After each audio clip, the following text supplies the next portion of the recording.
యోసేపు జీవితంలో ఇతరులకు ఆశీర్వాదకరంగా ఉండడాన్ని చూడగలుగుతాం. హల్లెలూయా. యోసేపు తన జీవితంలో ఫలించడు కొమ్మగా ఉండడం చూడగలుగుతాం. అందుకే నేను ఎప్పుడు వాక్యంలో నుంచి కొమ్మల్లో నుంచి వస్తాయి ఫలాలు అంటాను. నేను ఇక్కడ కూడా వాక్యం ఫలించుడు కొమ్మ అంటే ఫలాలు ఎక్కడి నుంచి వస్తాయి? కొమ్మల్లో నుంచి. వెంటనే ఇక్కడ ఇలా రాగానే నాకు అలా ప్రభువు తెలియపరచడం. నేను ఎందుకు మాటి మాటికి ప్రభువు తెలియపరిచారో అంటానో తెలుసా? కొంతమందికి అర్థమవుదు.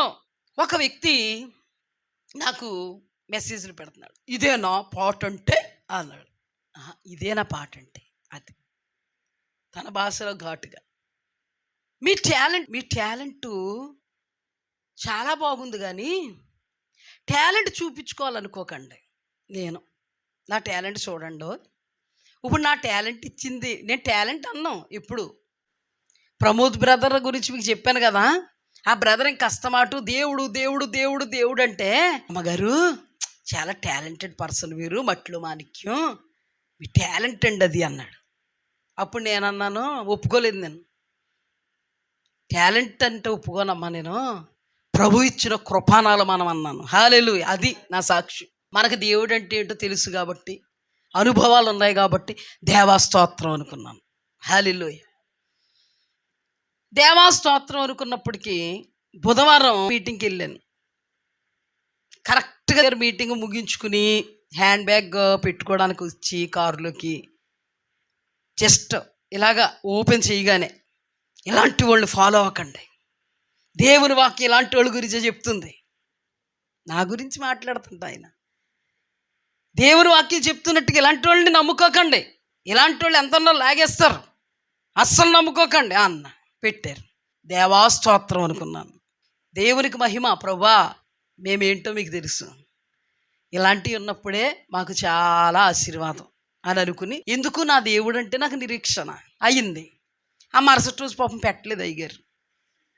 నేను అనుకున్నాను పాపం బిజీగా ఉంటారమ్మా, ఫోన్లు ఇప్పుడు ఏదో మెసేజ్ వస్తుంది అని చూస్తుంటే ఇద్దరు పెట్టారు, వండర్ఫుల్గా పాడారు అని పెట్టారు. ఇంకొకరు పెట్టారు, దేవుడు మిమ్మల్ని అత్యధికంగా దీవించునుగాక, సూపర్గా పాడారని పెట్టారు. వాళ్ళు గెట్టాడు కింద, ఇలాంటి వాళ్ళు వెంబడిస్తారా మీరు, వెంబడించకండి అని. అద్భుతం ఏంటంటే 1000 మంది ఇంకా దూసుకుపోతూ ఉన్నాయి. ఈ మహానుభావుడు ఎప్పుడన్నా ఎడతాడంటే నోరు మూసాడు, పెడతలేదు. ఇంకా ఎప్పుడు నేను అయ్యగారితో అంటాను, పాస్టర్ గారితో, ఏమండి ఒక కీడు ఒక మేలు, పడ్డవాడు ఎప్పుడు చెడ్డవాడు కాదండి, మన నిర్దోషత్వాన్ని నిరూపించవలసింది దేవుడు. నేను నమ్ముతున్నాను, మన నిర్దోషులమైతిమా, దోషులుగా కనబడితమా, ఖైదీ వస్త్రాలు కొన్ని దినాలే మన నిర్దోషత్వాన్ని మధ్యాహ్నపు వెలుగు వలె ప్రకాశింపచేయగల శక్తివంతుడు మన దేవుడు. హల్లెలూయా. టాలెంట్ చూపించుకుంటాను నేను. ఆ అబ్బాయి టాలెంట్ అని పెడితే, ఓహో టాలెంట్ గుర్తించాడా అంటే, టాలెంట్ ఇచ్చాడా నాకు దేవుడు, దేవునికి స్తుతి కలుగుగాక. హల్లెలూయా. అంటే అలాంటి టాలెంట్ గుర్తించాడు. నేనేమనుకుంటున్నాను, వెనకాల ఆ టాలెంట్ కూడా దేవుడు ఇచ్చిందిరా. టాలెంట్ ఇప్పుడు నేను అన్నాను, ఈ మార్గంలో కొంతమంది అనుకుంటారు, ఇలా వెళ్ళానండి ఇలా వెళ్ళానండి ఇలా వెళ్ళానండి ఇలా వెళ్ళానండి సక్సెస్ అయిపోయానండి. కాదు, ఇలా నడిపాడండి ఇలా నడిపాడండి ఇలా నడిపాడండి సక్సెస్ ఇచ్చాడండి. ఇప్పుడు టాలెంట్ ఇచ్చింది ఎవరో, అది మరి. హల్లెలూయా. అర్థమవుతుందా? టాలెంటా ఏమండి, ఒక స్కేల్ అంటే ఏంటో తెలియదు నాకు, కార్డ్ అంటే ఏంటో తెలుసా నాకు. ఒక్కోసారి ఒక్కో స్కేల్ ఎత్తుతాను. టాలెంట్ అంట. నా టాలెంట్ దేవుడు. నీకు తెలియదేమో, నువ్వు టాలెంట్ అనుకుంటున్నా, నా బలహీనత నేను చెప్తున్నాను. నాకు స్కేల్ అంటే ఏంటో తెలదు, ఏ స్కేలో తెలదు, కానీ పాడేస్తాను. సంగీత జ్ఞానం అంటే ఏంటో తెలదు, కానీ పాటలు రాయగలను, పాటలు పాడగలను, ట్యూన్ చేయగలను. ఇదంతా నువ్వు టాలెంట్ అనుకుంటున్నావేమో, నా దేవుడు నాకు వేసిన భిక్షం నేను అనుకుంటున్నాను. అర్థమైందా?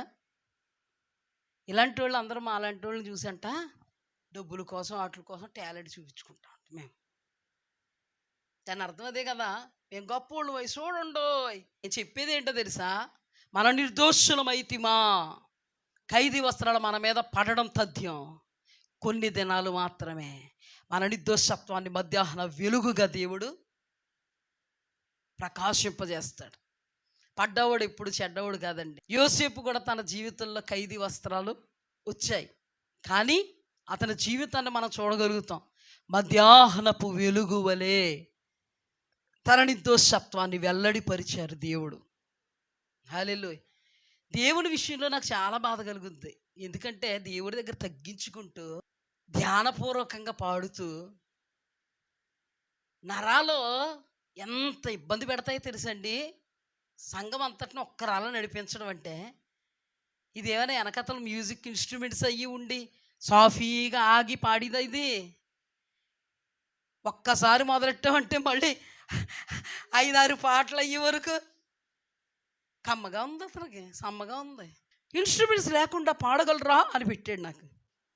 నేను అనుకున్నాను కడుపులో పేగులు అంటుకుపోయేలా పాడిందని. నేను మనకి ఏమన్నా మ్యూజికల్ ఇన్స్ట్రుమెంట్స్ ఉన్నాయా? ఒక కీబోర్డ్ పెట్టుకుని రిథమ్తో మనం ఏం చేస్తున్నాం?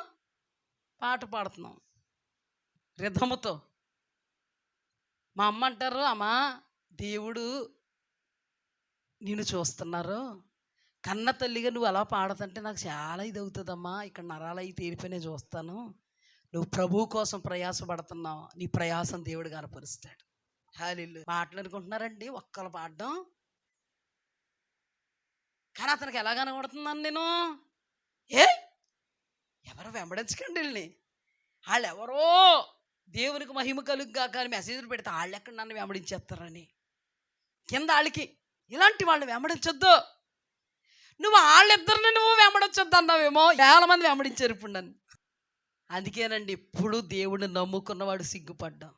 పరిస్థితులు ఎన్ని ప్రతికూలం అయిపోయినా అనుకూలుడైన దేవుడు చూసుకుంటూ ఆనందిస్తారు. హల్లెలూయా. దేవునికి స్తుతి కలుగుగాక.